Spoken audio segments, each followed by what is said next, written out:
Olá, feliz ano novo com muita saúde e melhores retornos aí para todo mundo nesse 2022. Meu nome é Samuel Falsoni, eu sou o gestor dos fundos da família Selection aqui da XP e vou comentar brevemente sobre a performance dos fundos de ações ao longo de dezembro e no agregado de 2021. Bom, o Ibovespa encerrou a sequência de 5 quedas mensais seguidas e em dezembro subiu 2,85, finalmente. A leve alta, no entanto, infelizmente não foi suficiente para impedir a queda anual do índice, que fechou 2021 com o primeiro retorno negativo desde 2015. O acumulado de 2021 fechou em menos 11,93. E na ótica do investidor estrangeiro foi ainda pior. O Ibovespa em dólares caiu mais ou menos 18%, comparado a 26,9% do índice americano S&P 500, por exemplo. O que coloca o Ibovespa aí como uma das piores bolsas do mundo em 2021. Foi um ano horroroso. Esse leve rally de fim de ano foi influenciado por uma crença de que a nova variante do Covid, né, a Omicron, não deve causar uma desaceleração econômica relevante na maior parte do globo, além de notícias que reduziram, ao menos em parte, essa incerteza fiscal aqui no Brasil. A gente está num clima de continua ruim, mas pelo menos com um pouco mais de visibilidade. Sem falar que os preços de muitas empresas parecem estar já num patamar bastante deprimido. Dentre as ações locais, destaque positivo do mês ficou ali para os setores de commodities, materiais básicos, exemplos como Vale, Braskem, Suzano e Siderúrgicas subiram bastante, e também Petrobras, que subiu bastante aí no mês. Na ponta negativa, destaque para bancos, exemplos como Itaú, Banco do Brasil, Santander, Bradesco, e consumo discricionário / varejo. Empresas como Renner, Magazine Luiza e Via, por exemplo, caíram bastante aí no mês. No agregado do segundo semestre, chamou a nossa atenção aqui pelo lado negativo a imensa dificuldade dos gestores ativos dos fundos de ações de conseguir performar melhor do que o Bovespa. A sua grande maioria aí dos fundos de ações ficaram atrás do índice, o que geralmente não acontece em períodos de queda do mercado. Uma parcela dessa performance ruim, bem aquém do esperado, pode ser explicada por dois motivos. Primeiro, que o que mais subiu no semestre não tinha tanto peso na carteira dos fundos, mais fundamentalistas, mais de valor. Petrobras é um grande exemplo, por exemplo. Assim, alguns gestores até tinham Petrobras, mas não em tamanhos grandes.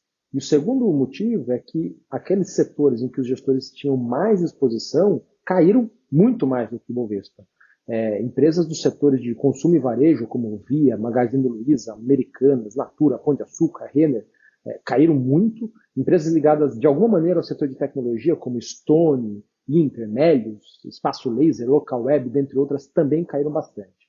E um dado um tanto quanto assustador mostra o desafio ao longo do ano. Né? Se a gente fizer um exercício de pegar os retornos do Bovespa e decompor, as empresas produtoras de commodities subiram em média perto de 35% no ano, enquanto que as demais empresas do índice caíram mais ou menos 18%.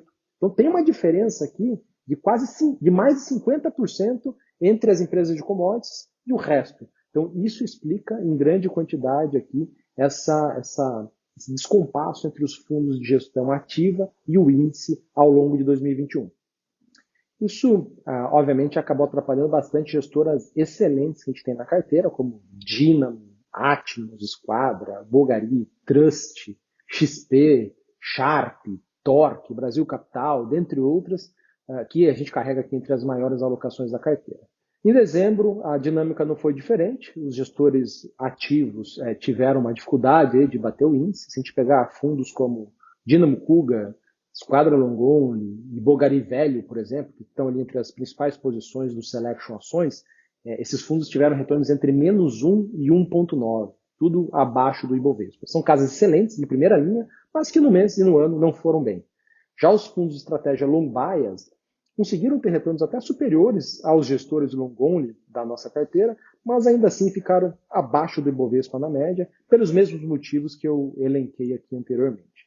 Falando dos retornos aqui dos fundos, o Selection Long Bias teve um retorno de 2,12 no mês, positivo. O Selection Ações subiu 1,57. A nossa cesta de fundos ESG, o Selection ESG Ações, subiu 0,89. O Selection Ações Novos Gestores, que investem em novos fundos ou novas casas, né, subiu 1,28. E o nosso fundo de ações globais, o Selection Ações Globais, subiu 2,50. Bom, pessoal, essa é a atualização breve aqui, resumida do mês. Se vocês tiverem dúvidas sobre qualquer uma das nossas carteiras, procure, por favor, a área comercial da XP Asset ou fique à vontade para nos procurar, para nos contactar ali através das redes sociais também. Todo o time de alocação aqui da XP está bem presente lá, principalmente no Instagram. Se vocês quiserem me procurar, meu usuário lá é o @samuel.consone. E é isso. Um forte abraço e um ótimo mês para todo mundo.